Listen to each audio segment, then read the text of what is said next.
My ex-husband thought he'd broken me when he divorced me for his secretary, leaving me with nothing but that falling-apart cabin in the woods. But when he showed up 6 months later and saw all those cars parked outside, the look on his face said everything. You should never underestimate a woman who has nothing left to lose. My name is Catherine Morrison, and this is the story of how the man I loved traded me for his secretary, and accidentally handed me the one thing that would ruin him forever.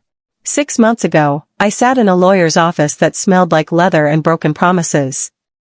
My ex-husband, Marcus, sat across from me, his secretary perched beside him like a prized possession. Her name was Amber. 24 years old, blonde highlights, and a smile that said she'd already won. Marcus slid the divorce papers across the mahogany table. His Rolex caught the light, the one I'd bought him for our 10th anniversary with money I'd saved from my teaching salary. You can have the cabin, he said, barely suppressing a smirk. That old dump in the woods my grandfather left me. Consider it compensation. I stared at the papers. 15 years of marriage reduced to legal jargon. 15 years of supporting his business ventures, of dinner parties where I played the perfect wife, of overlooking the late nights that became later and later. The cabin's practically falling apart, babe, Amber chimed in, her voice syrupy sweet. She placed her manicured hand on Marcus's arm, the arm I used to hold. It's really generous of Marcus to give you anything at all. Something cold settled in my chest. Not heartbreak, I'd felt that months ago when I found the hotel receipts. This was something else. Something like clarity. I picked up the pen. Marcus leaned back in his chair, already celebrating. Catherine, let's be honest. You were a good wife, but let's face it, you never had any ambition. I built an empire while you were grading 5th grade math tests. The cabin's more than fair. I signed my name on every page, my hand steady. The cabin is fine, I said quietly. Marcus actually laughed. It doesn't even have proper plumbing, Catherine. But hey, maybe you can turn it into a little artist's retreat or something. Paint watercolors. Isn't that what divorced women do? Amber giggled. The lawyer looked uncomfortable. I gathered the papers, stood up, and looked Marcus directly in the eye. I'll take the cabin. You can keep everything else. Smart choice, he said, standing to leave. He buttoned his designer suit jacket, the one I'd helped him pick out. Amber and I are headed to the Maldives next week. First class. Maybe you'll see the pictures on Instagram. They walked out together, her heels clicking against the hardwood floor in perfect rhythm with his Oxford shoes. A matched set. I sat back down. The lawyer, a kind-faced woman named Patricia, slid a box of tissues toward me. I'm sorry, Catherine. I've seen a lot of divorces, but that was particularly cruel. I didn't cry. I couldn't. All I felt was numb.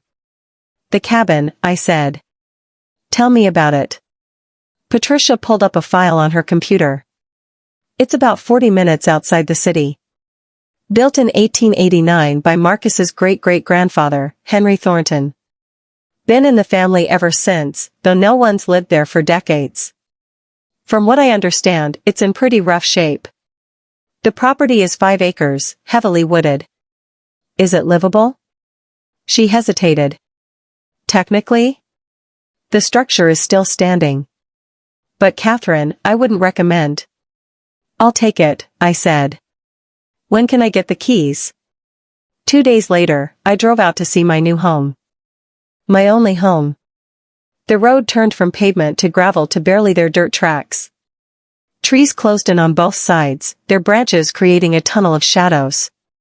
My sedan, the old one Marcus had said I could keep since he'd already bought Amber a BMW, rattled over potholes and exposed roots. Then I saw it. The cabin sat in a small clearing, and tumbling down was being generous. The roof sagged in the middle like a broken spine. Windows were cracked or missing entirely. The porch tilted at an angle that defied physics.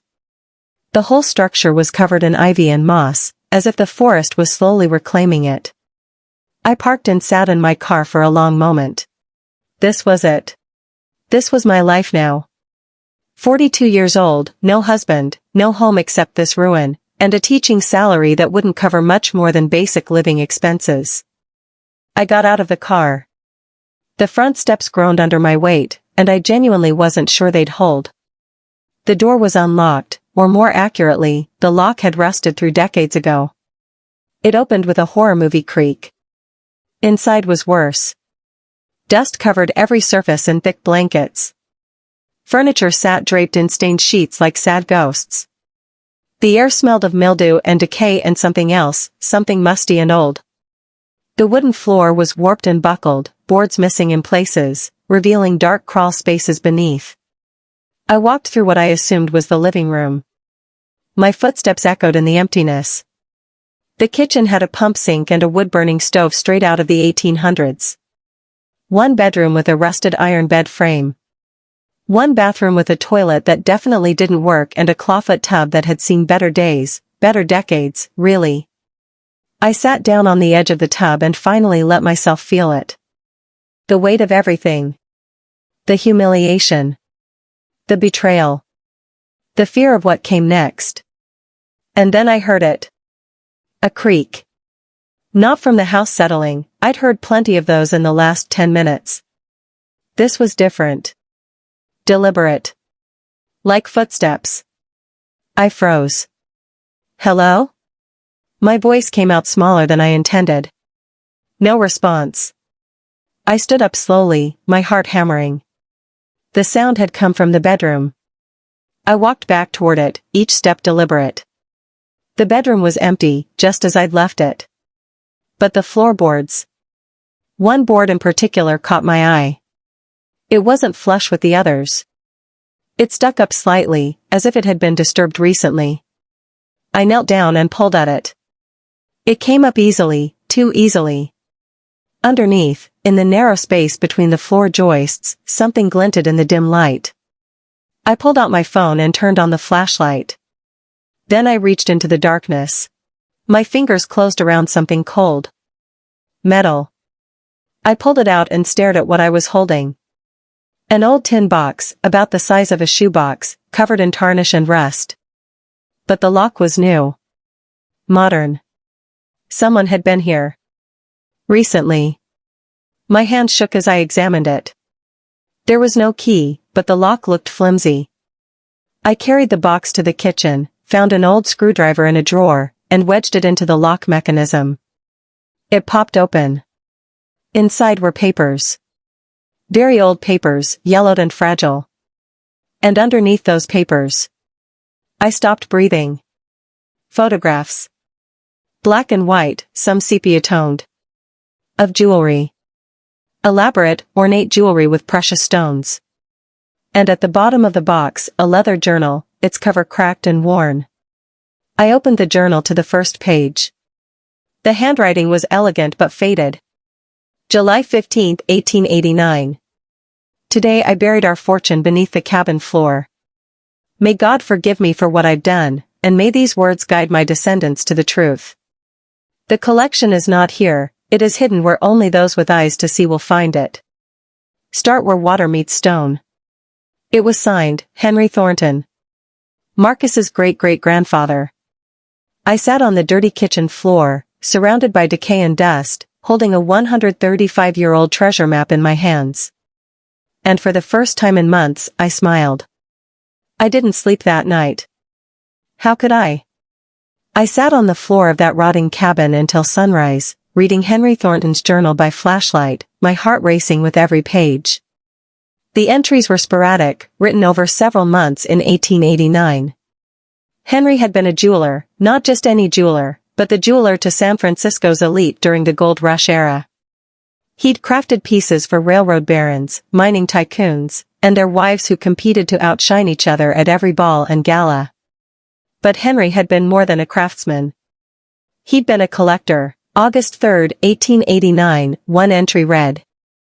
I've acquired the Delacroix emeralds today. 5 stones, each the size of a quail's egg. The Baroness never knew her husband sold them to cover his gambling debts. My collection now numbers 47 pieces, each one a masterpiece, each one a secret. My hands trembled as I turned the pages. Henry hadn't just collected jewelry. He'd collected stolen jewelry. Pieces that had gone missing from estates, items reported lost, gems that had simply vanished from San Francisco's wealthy families. And he'd hidden them. All of them. September 12, 1889. The law is closing in. They suspect, but they cannot prove. I've moved my family to this cabin, far from the city, far from prying eyes. Tomorrow, I hide the collection. Catherine weeps, but she doesn't understand. This isn't theft, this is preservation. These pieces were wasted on people who saw them only as status symbols. I see them as art. Catherine. His wife. I wondered if Marcus knew he'd named me after his great-great-grandmother. The final entry sent chills down my spine. September 20th, 1889. It is done. The collection rests where water meets stone, beneath the angel's gaze. I've left this journal as the first key. Only someone who truly seeks will find the second. May my descendants prove worthy of this gift, or may it remain hidden forever. Some treasures are meant to wait for the right hands. That was it. No more entries. According to the historical records I'd found on my phone, thank God for cell service, Henry Thornton had died 3 weeks later from pneumonia. He was only 45 years old. And his secret had died with him. Until now. As dawn broke through the cracked windows, I stood up and really looked at the cabin. Not as the ruin Marcus had mockingly given me, but as a puzzle. A 135-year-old puzzle. Where water meets stone. I walked outside, my legs stiff from sitting all night. The property was 5 acres of dense woods, but there had to be water somewhere. A stream, a spring, something. I started walking. The forest was thick with underbrush, brambles catching at my jeans. I pushed through, listening. And then I heard it, the soft burble of running water. I followed the sound for maybe 200 yards until I found it, a small creek, barely 4 feet wide, winding through the trees. The water was crystal clear, running over smooth stones. Where water meets stone. I followed the creek upstream, my eyes scanning for anything unusual. An angel. He'd mentioned an angel's gaze. What did that mean? A statue? A carving? I walked for 20 minutes, my hope starting to fade. Maybe I was being ridiculous. Maybe the treasure had been found decades ago. Maybe. I saw it. A stone. Not a creek stone, but a large boulder, about waist high, sitting right at the water's edge. And carved into its weathered surface, barely visible under decades of moss and lichen, was the faint outline of wings. An angel. My breath caught. I dropped to my knees in the mud and started clearing away the moss with my hands. The carving became clearer, a simple angel, arms outstretched, wings spread wide. Beneath the angel were words, carved in that same elegant script from the journal. The second key lies where I first saw her face. I sat back on my heels, my mind racing. Where Henry first saw whose face? Catherine's? Where would that be? I pulled out my phone and started researching. Henry Thornton, San Francisco, 1860s. And there it was. An old newspaper article from 1867, digitized and available online. A society page announcement. Mr. Henry Thornton, master jeweler of Post Street, announces his engagement to Miss Catherine Aldridge, daughter of the late Reverend Thomas Aldridge.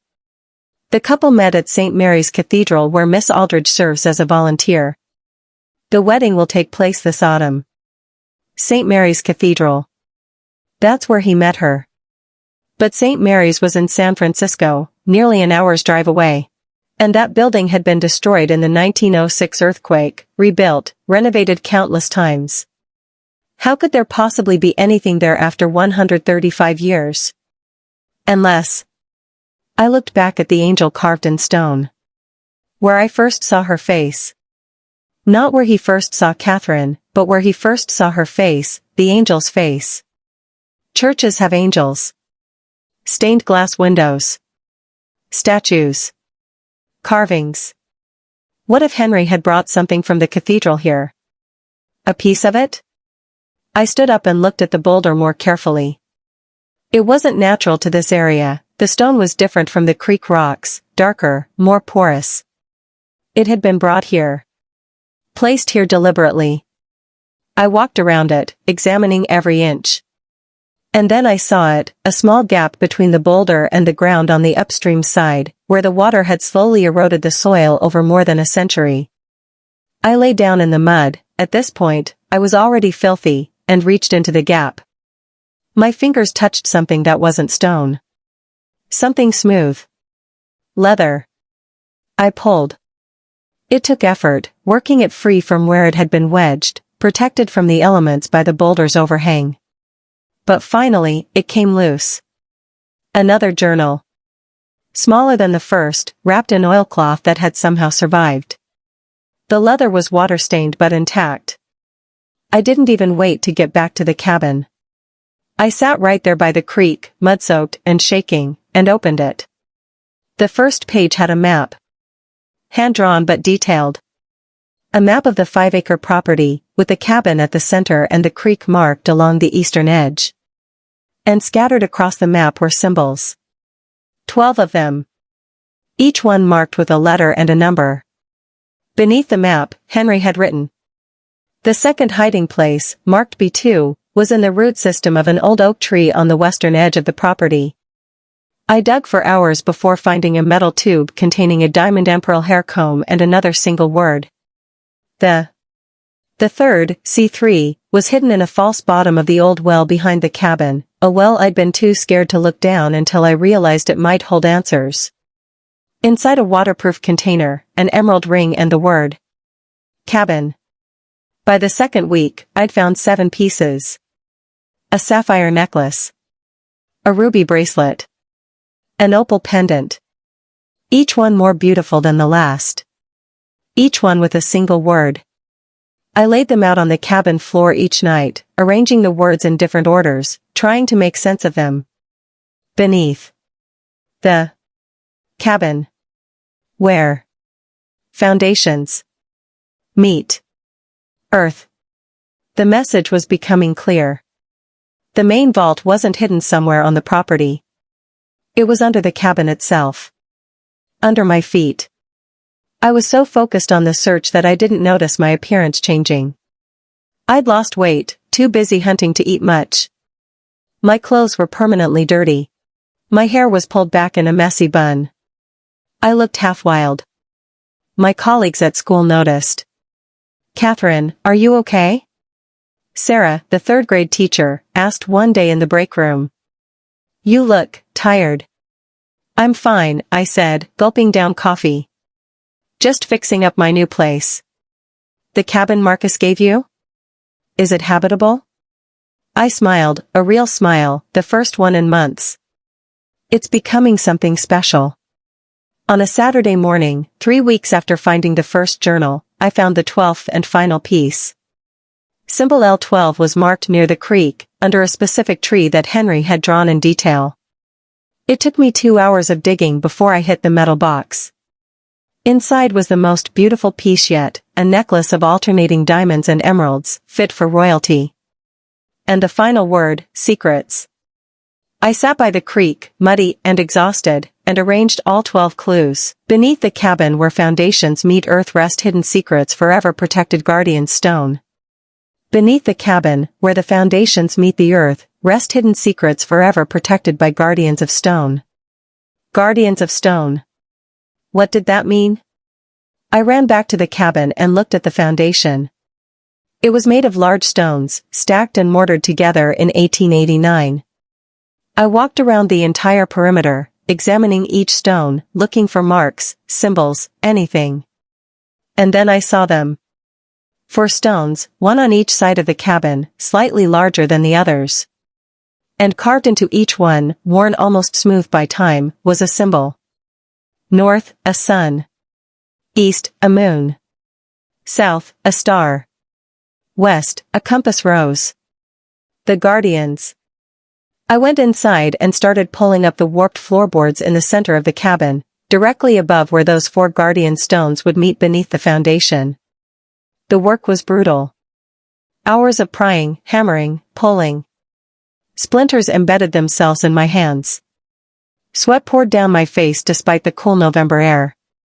And then my crowbar hit something that wasn't floor joists. Metal. I cleared away more boards, working faster now, my heart pounding so hard I could hear it in my ears. There, set into the earth beneath the cabin, was a metal door. An old vault door, green with oxidation but intact.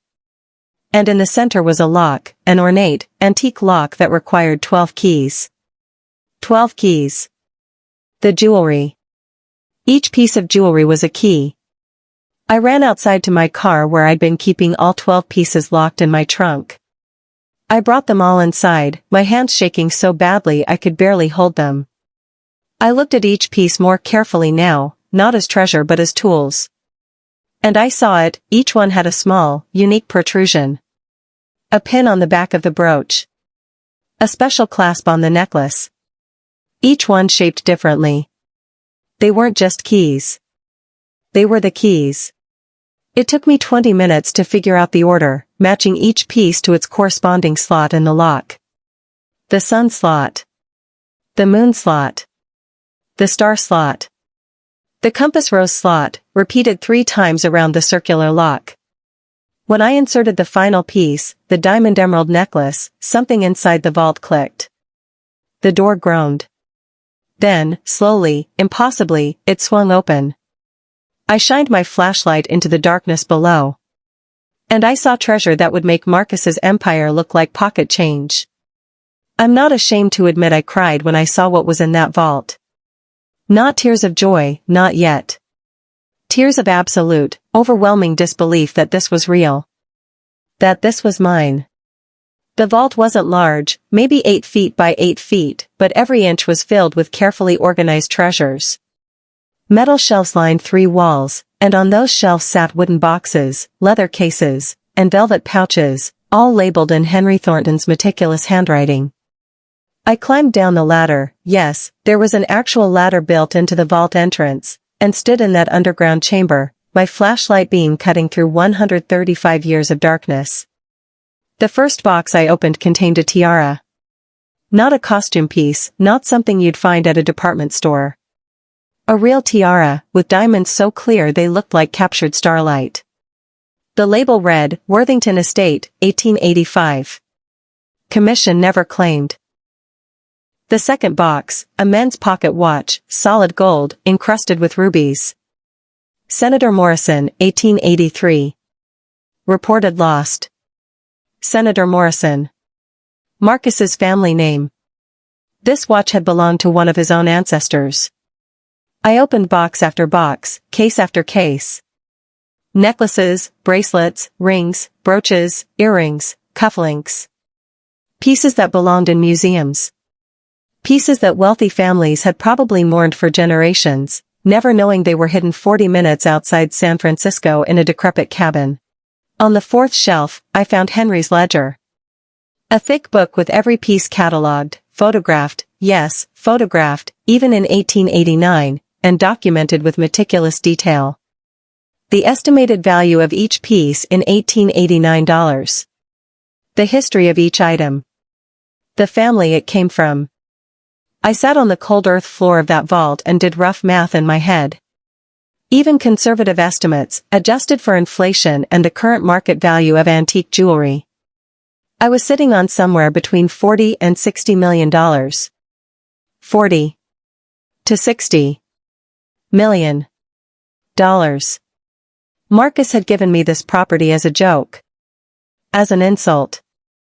As a final way to prove I was worthless. And instead, he'd given me a fortune that dwarfed everything he'd ever earned. I started laughing. Sitting alone in an underground vault, covered in dirt, surrounded by stolen treasure from the 1880s, I laughed until my sides hurt. But reality set in quickly. I couldn't just walk into a pawn shop with a tiara. I couldn't post this on eBay. And I definitely couldn't tell anyone, not yet. Some of these pieces were stolen property, even if it was 135 years ago. Some of them probably had living descendants who might have legal claims. And all of them would attract attention I wasn't ready for. I needed help. Professional help. I climbed out of the vault and carefully closed it, replacing the floorboards as best I could. Then I took just one piece with me, the smallest one, a ruby ring that Henry's ledger said he'd crafted himself in 1882 as a sample piece. It had never belonged to anyone else. It was legitimately his to keep, which meant it was legitimately mine. That Monday, I called in sick to school, the first sick day I'd taken in 3 years, and drove into San Francisco.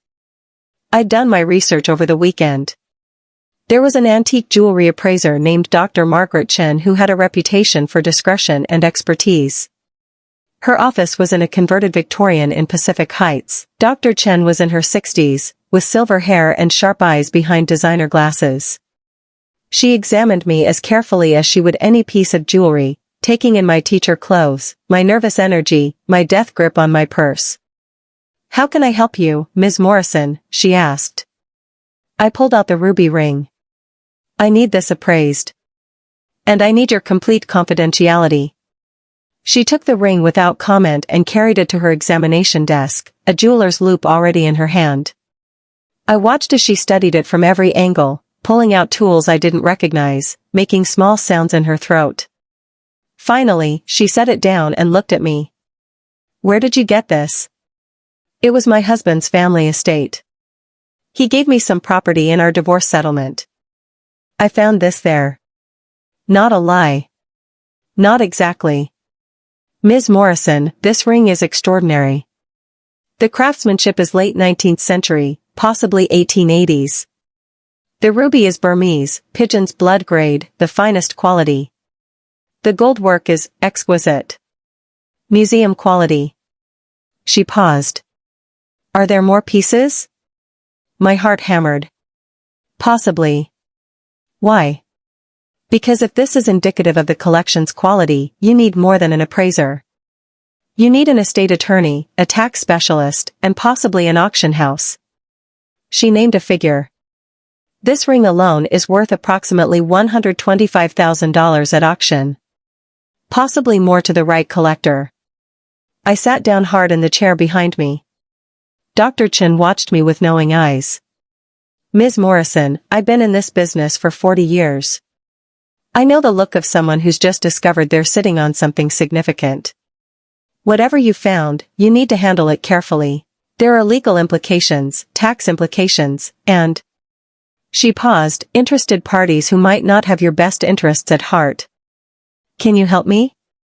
She considered for a long moment. "I can. But I need to know what we're dealing with. How many pieces are there?" I took a breath. 35. Plus the 12 I used to open the vault. Her eyebrows rose.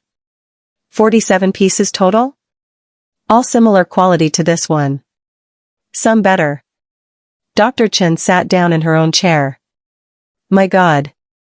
Ms. Morrison, you're describing one of the most significant private jewelry collections I've ever heard of. If these pieces are authenticated..." She shook her head. "We need to be very, very careful." Over the next 2 weeks, Dr. Chen and I developed a plan.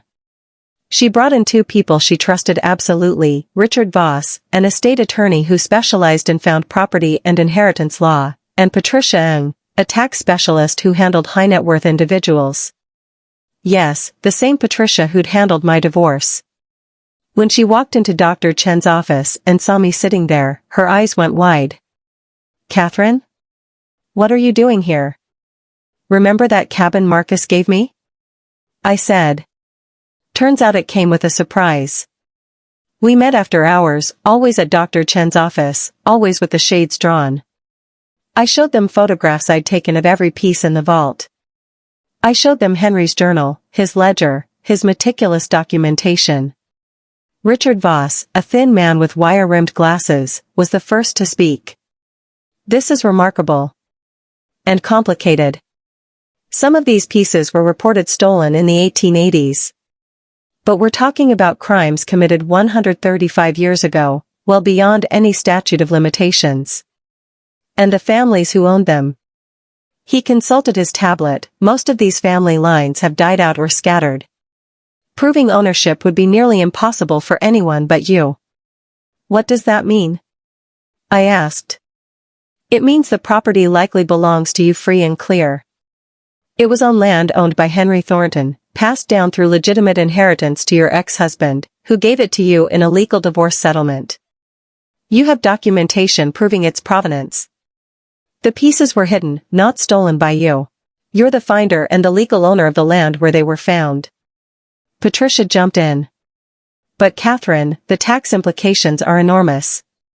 This is found property, which means it's taxable as income in the year you take possession. We're talking about a significant tax bill. How significant? She did some quick calculations. If the collection is valued at, say, $50 million, you're looking at roughly $20 million in federal and state taxes. My stomach dropped. $20 million? I don't have $20 million. I don't have 20,000 in my savings account. Which is why we need to be strategic, Dr. Chen said calmly. We don't liquidate everything at once. We bring pieces to market slowly, through private sales and select auctions. We establish you as a serious collector who's selling inherited items. We pay the taxes from the proceeds of each sale, build your capital, and invest wisely. Richard nodded. And we do this quietly. At least at first.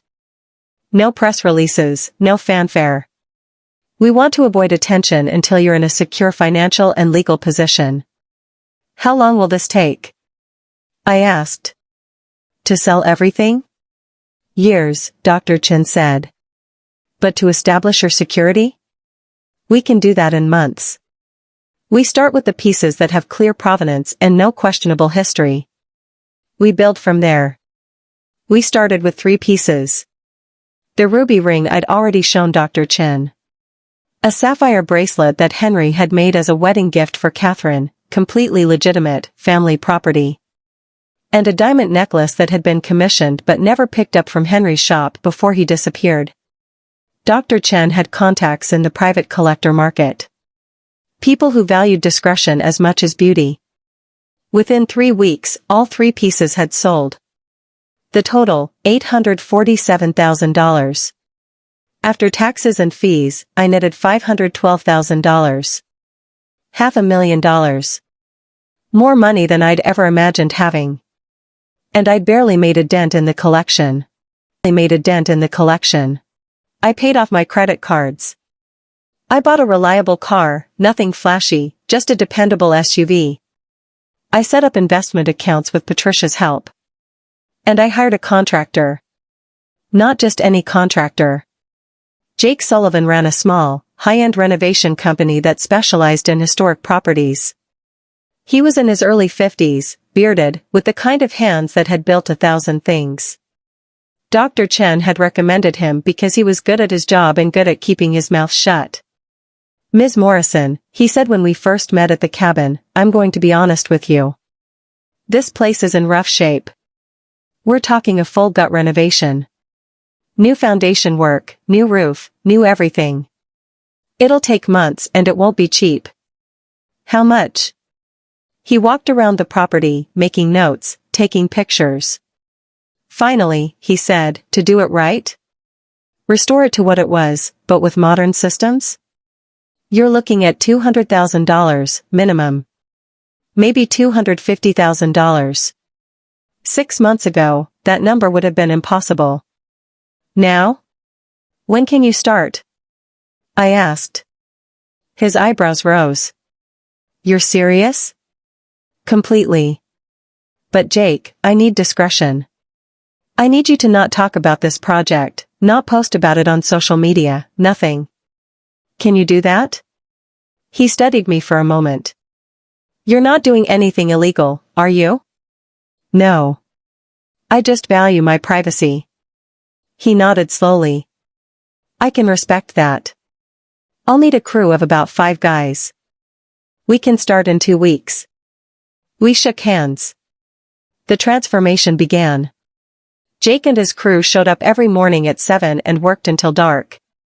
I came every evening after school and every weekend, watching my cabin, my home, slowly come back to life. They reinforced the foundation, carefully working around the vault that only I knew about. They replaced the roof, installed new windows, rebuilt the porch. They updated the electrical and plumbing, added insulation, refinished the floors. But we kept the character. The original stone fireplace. The exposed beams. The vintage fixtures I found at architectural salvage yards. It was becoming something beautiful. Something mine. And all the while, Dr. Chen continued selling pieces.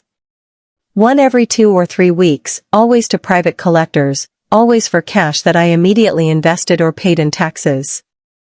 My net worth grew from 6 figures to 7 figures. Then 8. I kept teaching.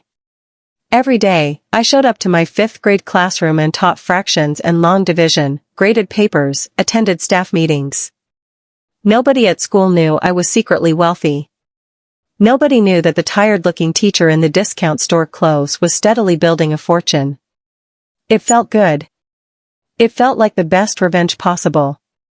4 months after I'd found the vault, on a Saturday in late March, I was at the cabin supervising some finish work when my phone rang. Unknown number. I almost didn't answer. But something made me. Hello? Catherine? The voice was familiar. Smug. Stunned. Marcus. Is this your number? He asked. I'm outside your place. The cabin. What the hell is going on here? My blood ran cold. Then hot. Then cold again. What are you doing at my property, Marcus? I was driving by. I take this road sometimes on my way to my hunting lease, and I saw. Catherine, there are construction trucks here. Luxury cars. I saw a guy unloading what looked like designer furniture. What is this? I looked at the driveway. Sure enough, a delivery truck was there with the custom couch I'd ordered. And yes, I'd upgraded from my old sedan. My Lexus SUV sat next to Jake's truck. I took a deep breath and smiled even though Marcus couldn't see me. It's my home, Marcus. Is there something you need? Your home? Catherine, this place was falling apart. How are you paying for this? Did you remarry? Does some guy have money? The assumption that I couldn't possibly have done this myself made my smile wider. No, Marcus. I'm not remarried. Is there anything else? I want to see inside. No. Catherine, that's my family's property. Was your family's property? It's mine now. You signed the papers, remember? You laughed while I signed them. Compensation, you called it. More than fair. Silence on the other end. Now, Marcus, I'm very busy. I have contractors to pay and furniture to arrange. Have a wonderful day. I hung up. Through the window, I watched his Mercedes, the one he'd bought with company money, sit in my driveway for another 5 minutes. I could imagine him in there, his mind spinning, trying to figure out what was happening. Finally, he drove away. Jake walked up beside me. Old friend? Ex-husband. Ah. The one who gave you this place? The very same. Jake chuckled. Bet he's regretting that now. I thought about the vault beneath our feet. The remaining pieces yet to be sold. The fortune that would take years to fully realize. He has no idea, I said. But he was about to find out. Marcus couldn't leave it alone. I should have known he wouldn't. A man who spent 15 years believing he was smarter than everyone else doesn't just walk away when something doesn't make sense to him. The first sign came 3 days after he'd driven by the cabin. My principal, Helen Rodriguez, called me into her office during my lunch period. Catherine, I need to ask you something, and I want you to know this is just unusual, she said, looking uncomfortable. I got a call this morning from someone claiming to be your ex-husband. He was asking questions about your employment status, your salary, whether you'd received any bonuses or settlements from the district. My stomach tightened. What did you tell him? Nothing. I told him that personnel information is confidential and asked him not to call again. But Catherine. She leaned forward. Is everything okay? Is he harassing you? He's just surprised I'm doing well after the divorce, I said carefully. He expected me to struggle. Helen's expression hardened. She was 55, had been through her own ugly divorce, and didn't suffer fools. Men like that always do. If he contacts the school again, I'm filing a complaint. You let me know if you need anything, okay? I thanked her and left, but my hands were shaking. Marcus was digging. Trying to figure out how a fifth-grade teacher was funding a major renovation. That evening, Richard Voss called me. Catherine, we have a situation. I got a very interesting call today from a private investigator. Someone hired him to look into your financial situation. Marcus, I said immediately. That would be my guess. The investigator was fishing, asking about property transfers, inheritance, legal settlements. I told him I couldn't discuss client matters and hung up. But Catherine, this is escalating. If your ex-husband is hiring investigators, he's not going to stop until he finds something. What can he actually find? Not much, if we're careful. The property transfer was legitimate. The sales of the jewelry pieces have been through private transactions, and those records are confidential. Your bank accounts are your business. But if he pushes hard enough, if he files some kind of legal challenge to the divorce settlement claiming you hid assets. I didn't have these assets when we divorced, I said. I found them after. I know that. You know that. But proving the timeline could get messy. And more importantly, it brings attention we don't want. The IRS could start asking questions. Families of the original owners could come forward if this goes public. We need to be proactive. What do you suggest? We move faster. We sell more pieces, establish your wealth as legitimate income from inherited property, and we document everything meticulously. And Catherine? We might need to prepare for the possibility that this goes public sooner than we planned. But Marcus's investigation wasn't my only problem. 2 weeks later, I had a different visitor. I was at the cabin on a Saturday morning, the renovation was almost complete, and I was painting one of the bedroom walls a soft sage green, when a car pulled up. Not Marcus's Mercedes. A Toyota Camry, 5 years old, practical. A woman got out. She was maybe 35, with auburn hair pulled into a ponytail, jeans, and a blazer. She had a notebook in her hand. Catherine Morrison, she called out. I set down my paintbrush and walked to the door. Yes? My name is Jennifer Hayes. I'm a freelance journalist. I was hoping I could ask you a few questions. Every alarm in my body went off. About what? About this property. I've been researching historic homes in the area for a piece I'm writing, and this cabin has an interesting history. It belonged to Henry Thornton, a San Francisco jeweler who disappeared rather mysteriously in 1889. And now, 135 years later, it's undergoing a major renovation. She smiled. It's a great story. Old cabin, new life. I'd love to include it in my article. I'm not interested in publicity, I said. I value my privacy. I understand. But Ms. Morrison, I did some digging. You're a schoolteacher. This renovation must have cost. She glanced at the new roof, the new windows, the landscaping that Jake's crew had done, quite a bit. That's intriguing. A teacher investing this much in a historic property? That's human interest gold. There's no story here, I said firmly. Please leave. Did you find something here? She asked, and her eyes were sharp. Henry Thornton was never caught, you know. There were rumors he'd stolen jewelry from his wealthy clients. Millions of dollars worth, even by 1889 standards. It was never recovered. My heart hammered, but I kept my face neutral. Ms. Hayes, you're trespassing. Please leave my property or I'll call the sheriff. She held up her hands. Okay. I'm going. But Ms. Morrison? I'm a good researcher. If there's a story here, I'm going to find it.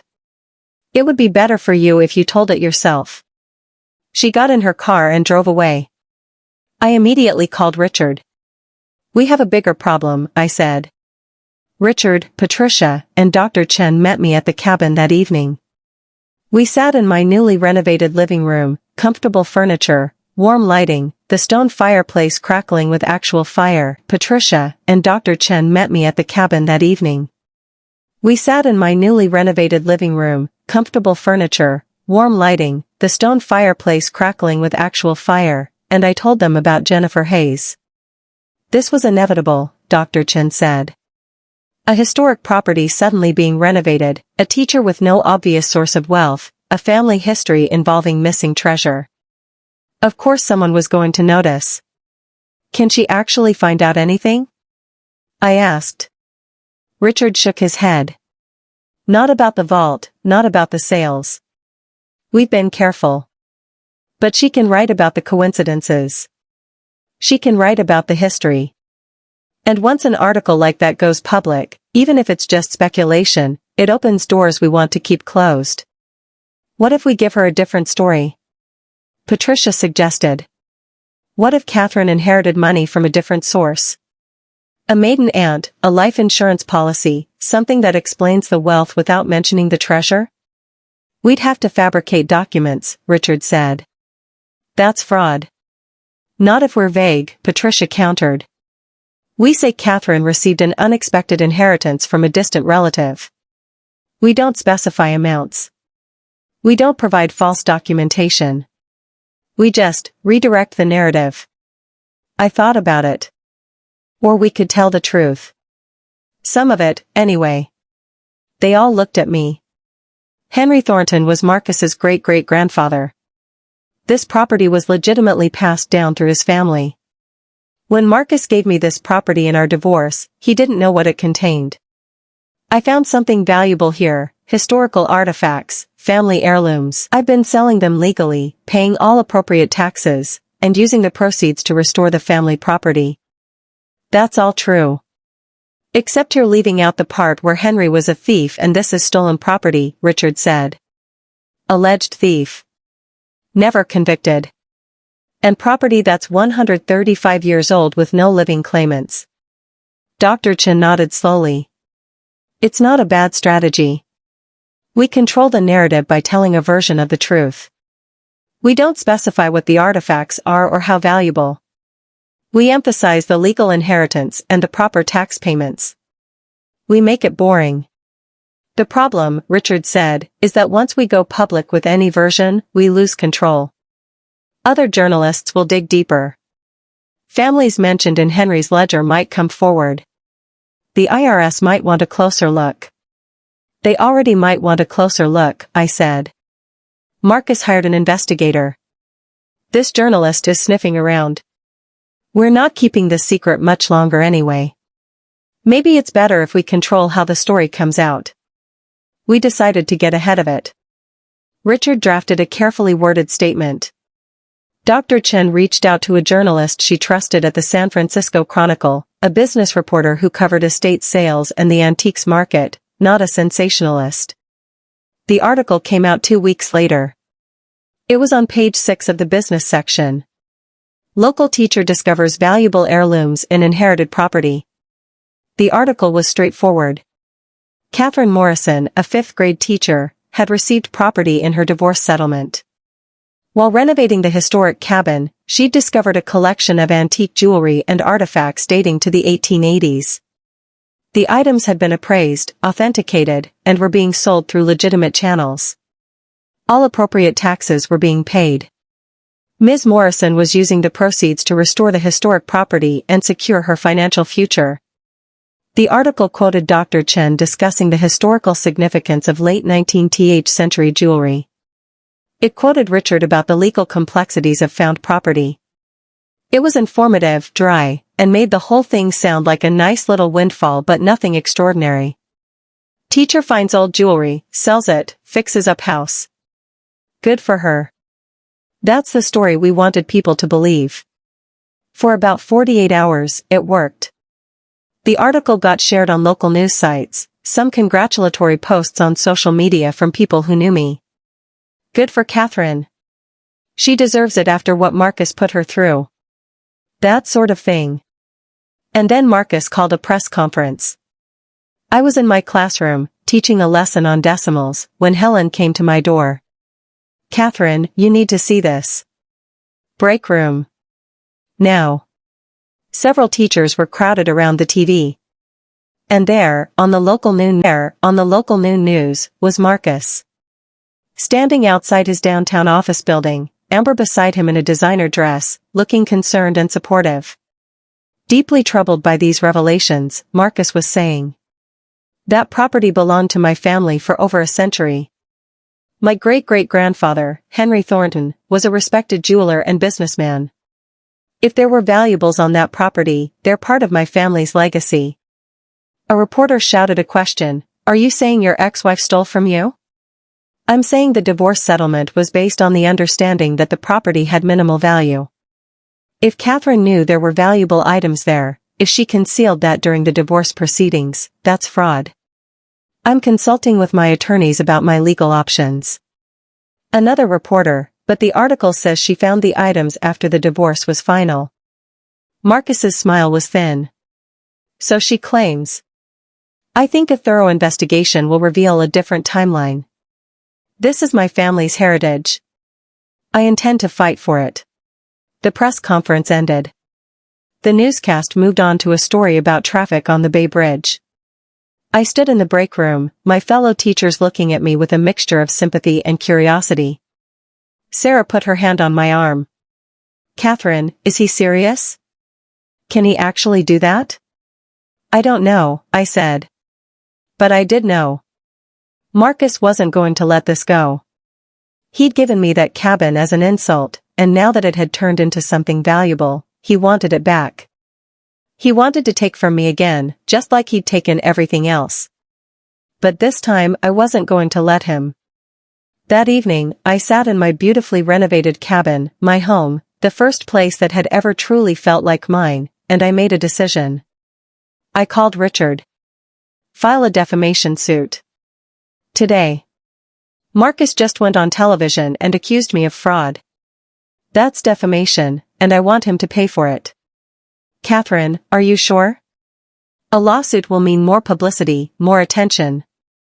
He started this. He's the one who went public.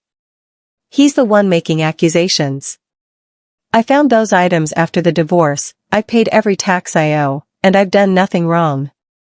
If Marcus wants a fight, he's got one. Richard was quiet for a moment. Okay.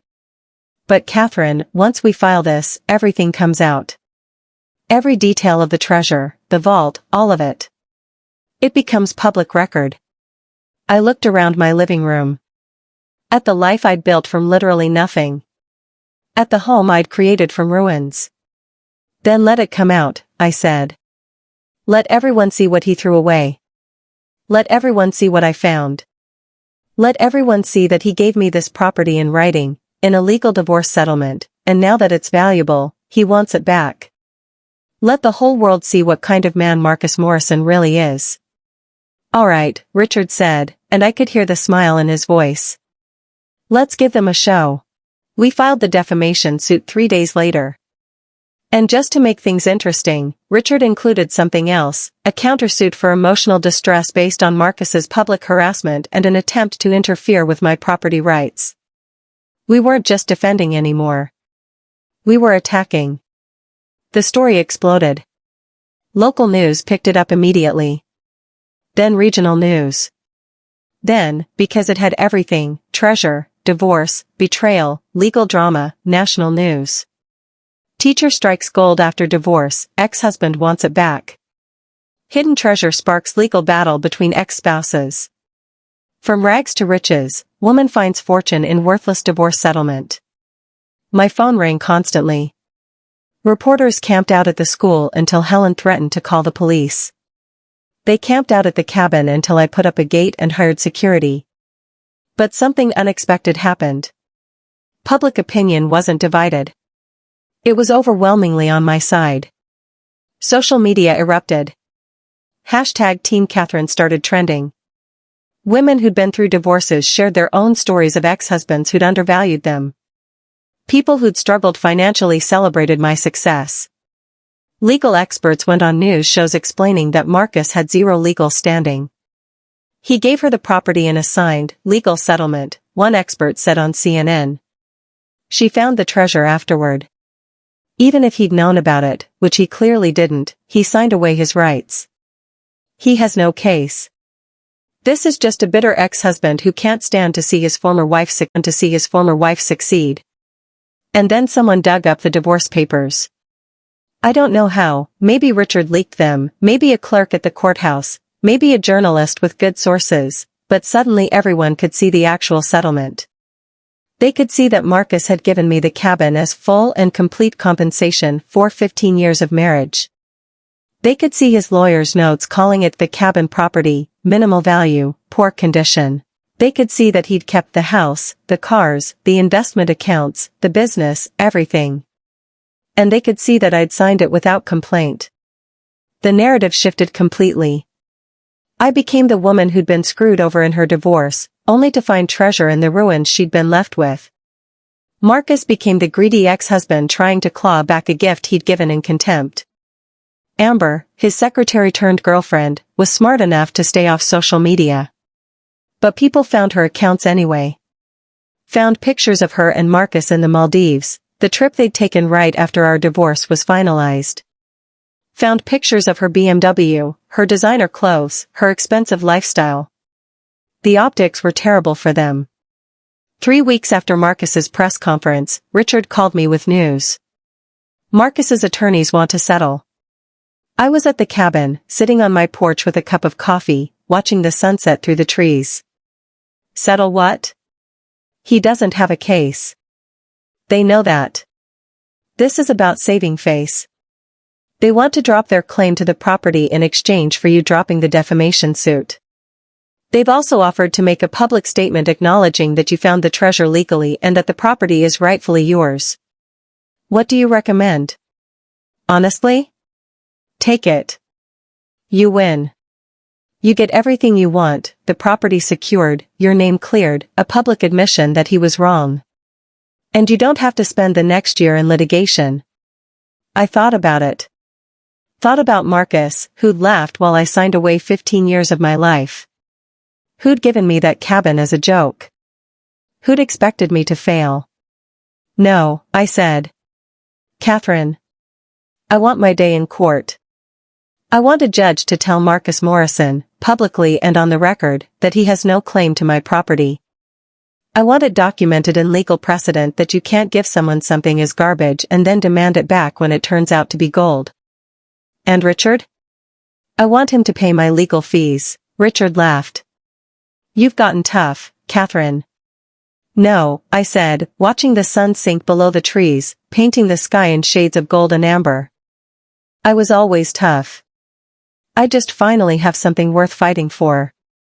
They say justice is blind, but I learned it also has a sense of irony. Because 6 months after Marcus laughed at me signing those divorce papers, we were back in a courtroom. Only this time, I wasn't the one losing everything. The trial was set for late September. Marcus's legal team tried every delay tactic they could, continuances, motions to dismiss, attempts to move it to a different jurisdiction. Nothing worked. Judge Sarah Whitmore, a no-nonsense woman in her early 60s, saw through every stalling technique. Mr. Morrison, she said during one pre-trial hearing, you went on television and accused your ex-wife of fraud. If you have evidence of that fraud, present it. If you don't, we're going to trial. Those are your options. Marcus's lead attorney, a slick corporate lawyer named Brad Hutchinson, tried to argue that the case should be settled in mediation. Judge Whitmore shut that down too. Ms. Morrison has a right to clear her name publicly, just as Mr. Morrison chose to tarnish it publicly. Motion denied. Trial begins September 23rd. The media circus was unlike anything I'd ever experienced. Court TV wanted to broadcast the trial. We declined, but that didn't stop the reporters from lining up outside the courthouse every single day once the trial began. I'd prepared for weeks with Richard and his associate, a sharp young attorney named Maya Patel who specialized in property law. We went over every detail of the timeline, every piece of documentation, every receipt from every sale. "They're going to try to prove you knew about the treasure before the divorce," Maya explained during one of our prep sessions. "They'll suggest you hid assets, that you manipulated Marcus into giving you the property." "With what evidence?" I asked. "They don't need much. They just need to create doubt. So we need to be airtight. Every date, every discovery, every moment documented." We had documentation. I'd photographed everything, the condition of the cabin when I first arrived, the discovery of the first journal, every step of finding the pieces, the opening of the vault. I'd kept meticulous records, partly because I'm a teacher and that's what we do, partly because some instinct told me I might need proof someday. That instinct was about to save me. The trial began on a Wednesday morning. The courtroom was packed, reporters, legal observers, people who'd followed the story online and wanted to see how it ended. I wore a simple navy suit, professional but not expensive. I wanted to look like what I was, a teacher who'd gotten lucky, not someone flaunting wealth. Marcus wore a $3,000 suit. Amber sat behind him in the gallery, dressed like she was attending a fashion show. The optics couldn't have been worse for them, but apparently their image consultant hadn't gotten through. Judge Whitmore called the court to order. "We're here today for Morrison versus Morrison, a defamation suit brought by Catherine Morrison against Marcus Morrison, with a countersuit regarding property rights. Mr. Hutchinson, you may present your opening statement." Brad Hutchinson stood up, all practiced confidence and expensive cologne. "Your Honor, this case is about deception. Catherine Morrison knew or should have known that the property she received in her divorce settlement contained valuable assets. She concealed this information to manipulate the settlement in her favor. My client, Marcus Morrison, was generous in his divorce terms." Several people in the gallery actually snorted. Judge Whitmore banged her gavel. "And now finds himself the victim of what amounts to fraud.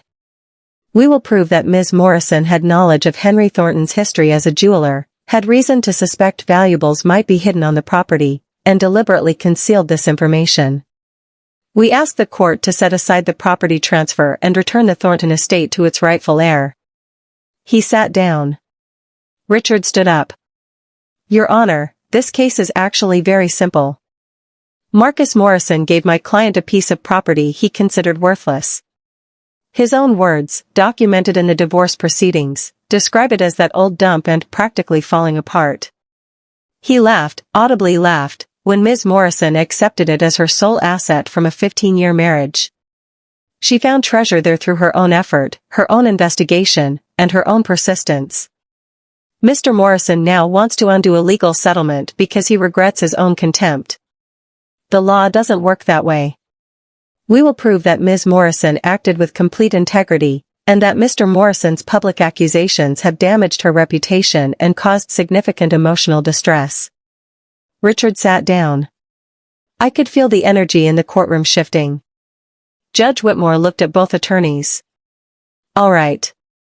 Let's hear your evidence. Mr. Hutchinson, call your first witness." Marcus's strategy became clear quickly. They were trying to prove I'd known about Henry Thornton's history and had specifically targeted the cabin during the divorce.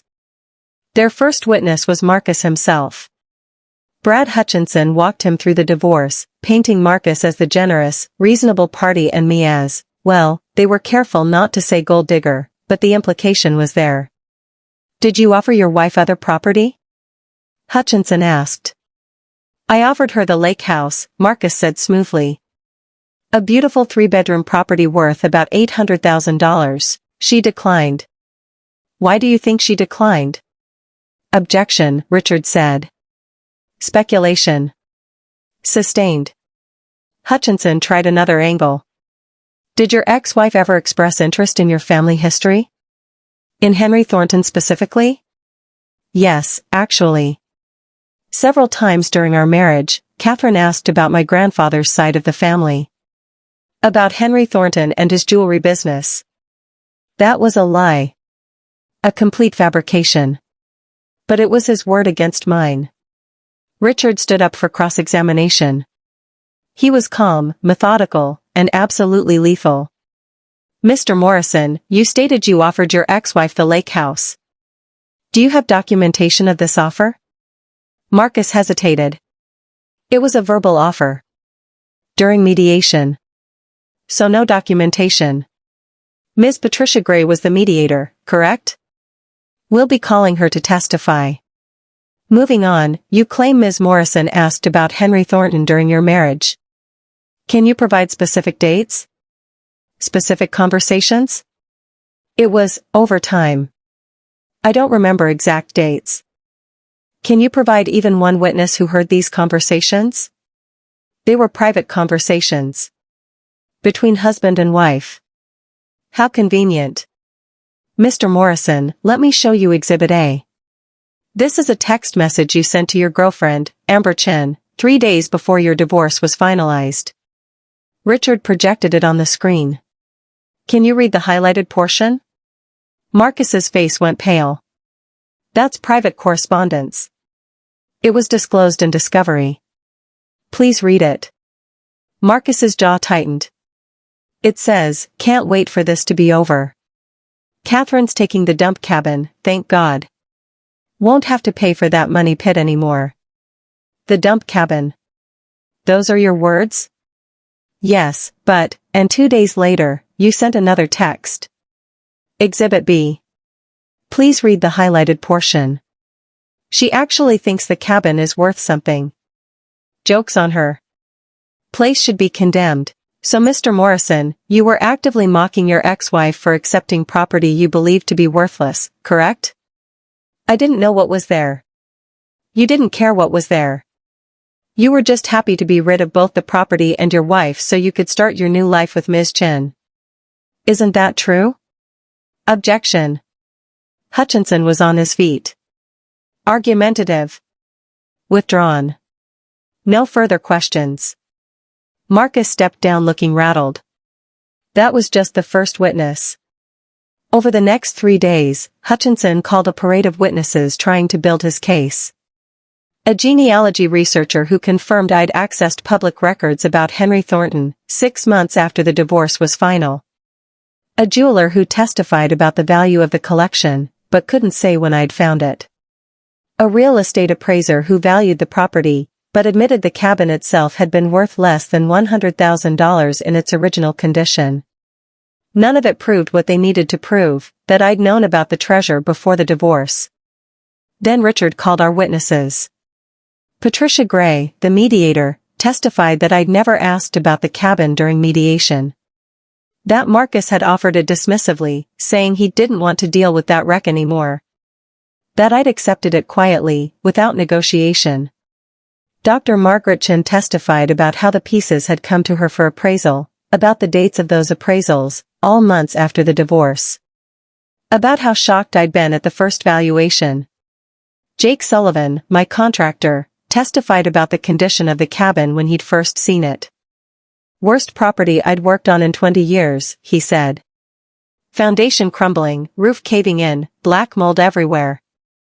I told Ms. Morrison she should probably bulldoze it and start over. She insisted on preserving it. Did she seem like someone who knew she was sitting on a fortune? Richard asked. Jake actually laughed. No, sir. She seemed like someone who'd been given a raw deal and was trying to make the best of it. She wore the same pair of jeans every day for 2 months. She brought her lunch in a paper bag. She painted walls herself to save money. That's not how people act when they have millions in the bank. But the most powerful testimony came from someone I hadn't expected. Helen Rodriguez, my principal, took the stand on day 4. Ms. Rodriguez, how long have you known Catherine Morrison? Richard asked. 11 years. She started teaching at our school right after she got married. Can you describe her as an employee? Catherine is one of the best teachers I've ever worked with. Dedicated, creative, beloved by her students. She's won Teacher of the Year 3 times. Did you notice any changes in her behavior around the time of her divorce? Helen's expression softened. Yes. She came to work earlier, stayed later. She stopped eating lunch in the break room. She lost weight. She looked defeated. Like someone who'd lost everything and was just going through the motions. When did that change? About 4 months ago. She started smiling again. She had energy. She seemed hopeful. I was so relieved. I thought she was just healing from the divorce. Did she ever mention finding treasure? Coming into money? Never. Not once. I found out about it the same way everyone else did, from the news. I was shocked. Catherine is private about her personal life, but if she'd known about something like this during the divorce, I think she would have seemed different. You can't hide that kind of secret and stay as engaged with your students as she was. Like and follow for part 2 because what happens next will shock you, and also share to every parents out there, and make sure to comment part 2 in the comment section.